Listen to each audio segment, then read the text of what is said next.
Primeiro episódio de hoje do A Caminho da Justiça, com o promotor de justiça Breno Simonazzi e eu ainda como assistente. Hoje a gente foi fazer um júri, que foi um caso que repercutiu na cidade onde a gente foi fazer essa sessão, e o Dr. Breno Simonazzi vai fazer o relato dos fatos, o preâmbulo aí. Pois então, Lucas, hoje nós fizemos um júri de um homicídio duplamente qualificado. Tivemos um êxito, vamos dizer assim, um sucesso completo. Todas as teses foram acatadas. Tivemos um desafio porque a mãe do réu esteve presente no plenário e trouxe emoção em favor da defesa, mas as provas eram robustas e firmes no sentido da condenação. Foi interessante, porque é um aprendizado, foi um desafio novo, defensora nova, ambiente hostil, porque éramos os forasteiros, a gente falou isso lá no plenário, e conseguimos com pouco tempo conquistar a votação. A gente não divulga o resultado, mas passou tranquilo, que a gente fala. Foi 4-0 todas as teses do MP hoje. E o que o senhor pode dizer pra gente que de fato é o tribunal do júri?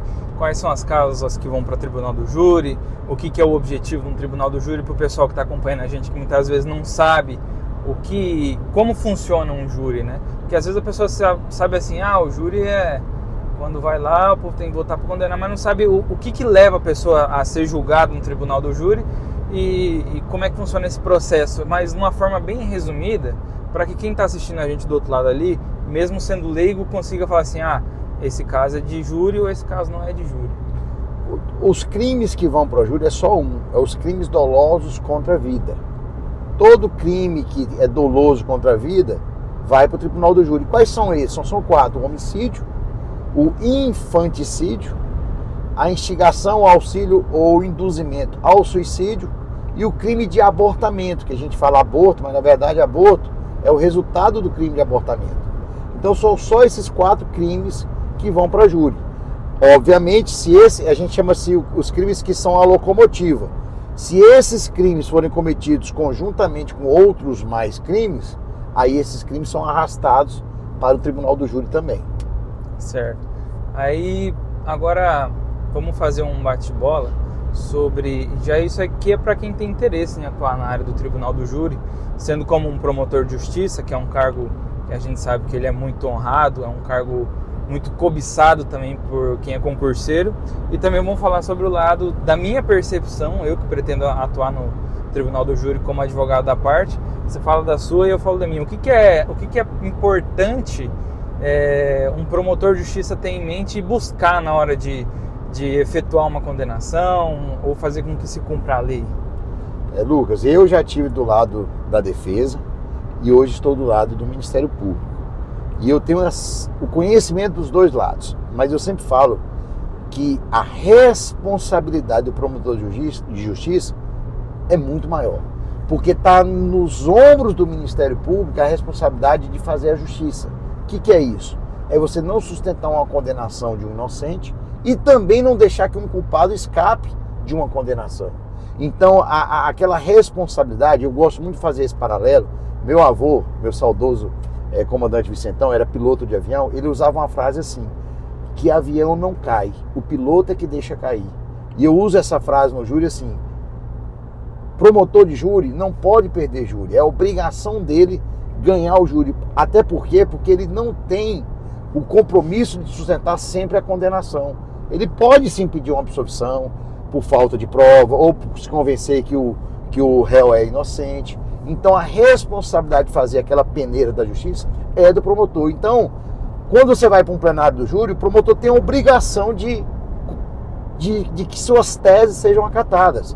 Já a defesa, qual é a minha visão que eu tenho da defesa? A defesa é como se fosse um time que não tem obrigação de ganhar. Se ele fizer um gol ou 2, ele já saiu vitorioso. O que é isso? Derrubou uma qualificadora, ou conseguiu tirar de 2 qualificadoras, tirou uma. Já é uma vitória, porque às vezes não dá para você absorver, que as provas são robustas, mas pode-se derrubar uma tese, sustentar um homicídio privilegiado, uma causa de diminuição. Então são várias as possibilidades da defesa.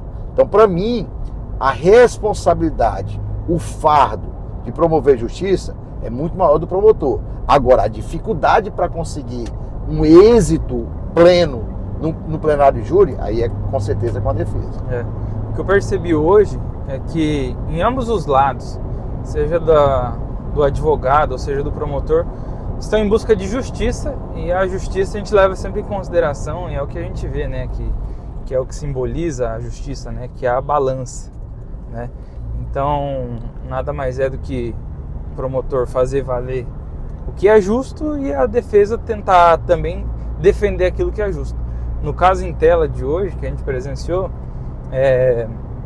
de certa forma, a defensoria tentou imputar a questão da excludente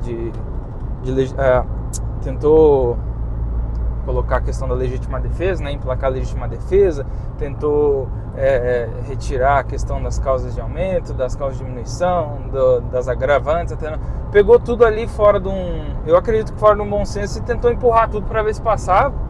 E eu acho que se ela tivesse atido a questão de focar em uma, ou no máximo em duas, e tentar levar aquilo lá como sendo o justo, que eu acredito que era, porque foi um fato que matou, foi um fato que aconteceu, mas tentou defender algumas teses que não fizeram sentido. No caso, se ela tivesse levado em consideração de tentar derrubar somente a questão do motivo fútil, que teria como fazer, ela conseguiria passar, e o cliente lá, no caso da condenação que ele pegou, ele teria pegado uma pena bem menos reduzida. Ou seja, se ater ao caso e realmente fazer a justiça vale muito mais do que se tentar, como advogado da parte, querer falar demais, ou o promotor falar demais, ou falar, não, é o básico, arroz com feijão, que eu acho que é o que, assim como no concurso público que fala, né, que é o arroz com feijão que aprova, eu também acho que na justiça ela tem que ser justa, não você querer fazer a pessoa que deve no cartório se passar como inocente ou vice-versa, né? Quem tudo quer, Lucas, às vezes nada tem. Você sustenta várias coisas e gasta muita energia desnecessária com o que não é importante. Hoje foi um exemplo. Sustentaram uma tese de legítima defesa insustentável, enquanto poderia gastar energia só para derrubar as qualificadoras, que já seria uma grande vitória. O réu do caso já tinha 2 anos preso, ele desclassificando, tirando as qualificadoras, retirando as qualificadoras, sairia de um homicídio duplamente qualificado para um homicídio simples, cuja pena seria em torno de 6 anos, ele já sairia solto e não responderia mais nenhum dia preso. Quer dizer, uma vitória para a situação do réu, enquanto se gastou energia tentando algo que não era razoável. Por exemplo, de última hora, a defesa quis emplacar um homicídio privilegiado, sem prova alguma. Se perdeu no meio das teses. Se perdeu, e os jurados percebem isso. E o ruim é que o que está em jogo aí não é se é acusado ou não, é a credibilidade. Porque no final das contas, ali, como foi percebido, o júri vota no sim ou não a partir das perguntas que o magistrado faz. Então é muito mais sobre você ganhar a confiança do jurado do que você certamente tentar emplacar o máximo que der, o mínimo que der, né? Porque é igual você comentou, quem rouba R$1 rouba 1 milhão. Quem mente um pouquinho, mente um pocão. Então não tem diferença. Então o que está em jogo ali, pelo menos pelo que a gente viu no tribunal do júri, foi isso. E o que é homicídio duplamente qualificado em si? Você matar alguém por um motivo, que seja um motivo... Não digo que tem algum motivo que seja válido, mas o motivo gerou uma discussão, a pessoa foi inflamando a outra, provocando, até que essa pessoa saiu do sério e matou alguém.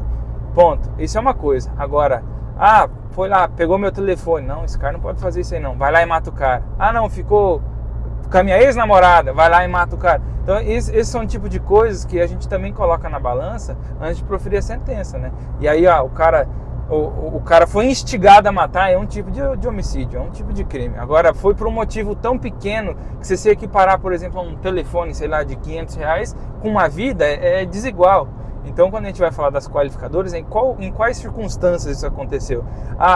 Como se não bastasse, por exemplo, matar, esquartejou a vítima, pegou a vítima e ateou fogo, tentou, além de matar, tentou esconder o corpo em algum lugar, num buraco. E aí, conforme vai ficando mais cruel e mais sinistra a situação, cada ato que essa pessoa pratica, que esse que esse réu pratica vai aumentando, é a causa de aumento, é um agravante, dependendo da circunstância que ele fizer.